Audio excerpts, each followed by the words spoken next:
महाराज जी, इटावा में यादव समाज के कथावाचकों के साथ चोटी काटने के अभद्रता का मामला इस समय चल रहा है, उसमें आपका क्या कहना है? बहुत सारे पत्रकारों का ये मैसेज आया मुझे, बहुत सारे चैनल से मुझे बुलाया गया, और मैं जातिगत बातों पर, मैं जातियों में नहीं बंधना चाहता।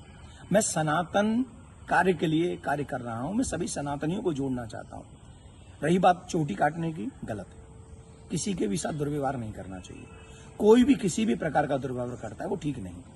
हम तो इसका प्रचार करते हैं, तिलक रखो और चोटी रखो, कलावा बांधो, कंठी पहनो, इसका हम प्रचार करते हैं। रही बात दूसरी कि जो लोग जातियों के लिए, मैंने तो देखा कि एक गांव में घटना घटी और उसमें बड़े बड़े देश के बड़े नामचीन नेता आकर बयान दे रहे हैं और वो जातियों के विरोध में बयान दे रहे हैं, और वो वही काम कर रहे हैं जो अंग्रेजों ने किया था।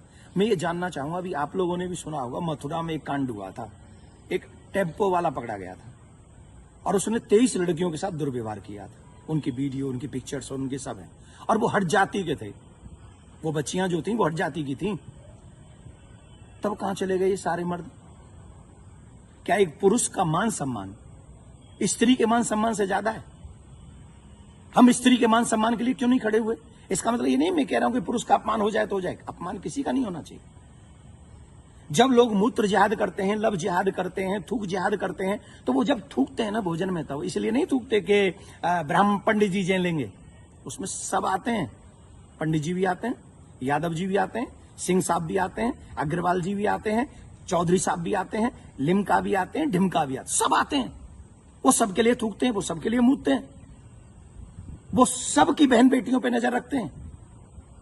तब क्यों नहीं बोलते हम और आप सभी?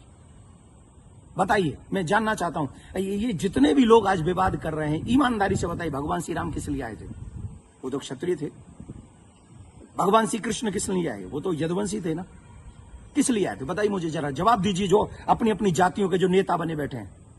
मैं जानना चाहता हूं आपसे, जितने भी अवतार तुम्हारे सनातन में जिन पुराणों के अनुसार हुए, जिन पुराणों के अनुसार तुम अपने आप को हिंदू लिखते हो, किसके लिए अवतार हुए थे? वो धर्म की स्थापना के लिए हुए थे, और धर्म की स्थापना करना ही हम सबका दायित्व है कि हम इस देश में धर्म की स्थापना करें, ना कि धर्म का खंडन करें। हम सबको चाहिए कि एक साथ रहकर अपने धर्म का सम्मान करें, अपने धर्म को बढ़ाएं, अपने देश को बचाएं। ये हम लोगों की ड्यूटी होनी चाहिए। और जितने भी यदुवंशी सुन रहे हैं ना, my dear, listen to me. निश्चित तौर पे मेरा जन्म जो है ब्राह्मण कुल में हुआ है, लेकिन आपको एक और बात बता दूं, यदुवंशी मेरे हैं सब। पूछिए कैसे? भगवान श्री कृष्ण का नामकरण जिन ऋषि ने किया था, गर्गः पुरोहितो राजन यदु नाम सुमहातप, मैं गर्गाचार्य जी का वंशज हूं। क्या मैं आपका बुरा चाहूंगा? क्या मैं जाटवों का बुरा चाहूंगा? मैं चौधरियों का बुरा चाहूंगा? मैं बनियाओं का बुरा चाहूंगा? किसी का बुरा नहीं चाहता। मैं आप सबका भला चाहता हूं और इस देश का भला चाहता हूं। अगर आपको ईमानदारी से अपने इष्ट में निष्ठा है, राम में, कृष्ण में, परशुराम में, हनुमान में, देवी में, देवता में, तो आप शास्त्रों के बताए हुए मार्ग पर चलिए और धर्म का पालन कीजिए, और उन विधर्मियों से लड़ने के लिए तैयार हो जाइए जो हमारे देश में जाति का जहर घोलकर, कई बड़े बड़े नेता हैं, जाति के नाम पे कूद पड़े, बस चुनाव की सभाओं में बोल रहे हैं, चुनाव के एक कथा, अरे तुम्हारे इस नाम पे वोट लोगे?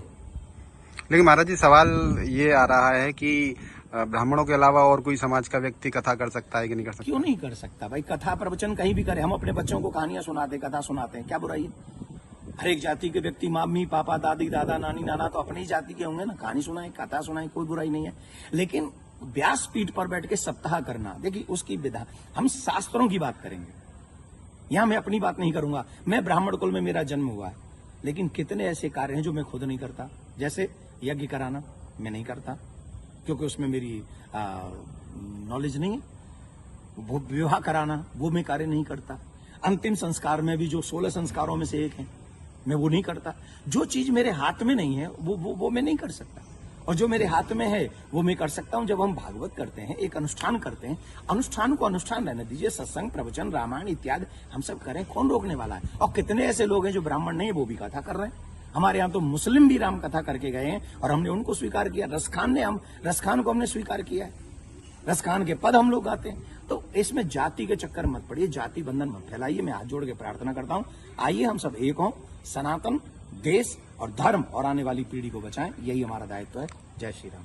लेकिन महाराज जी एक सवाल और कि उनपे आरोप लग रहा है कि छेड़छाड़ की उस घटना में शामिल पाई गई। देखिए, न तो ये काम देवकी नंदन का है और न काम ये अखिलेश जी का और तेज प्रताप जी का है।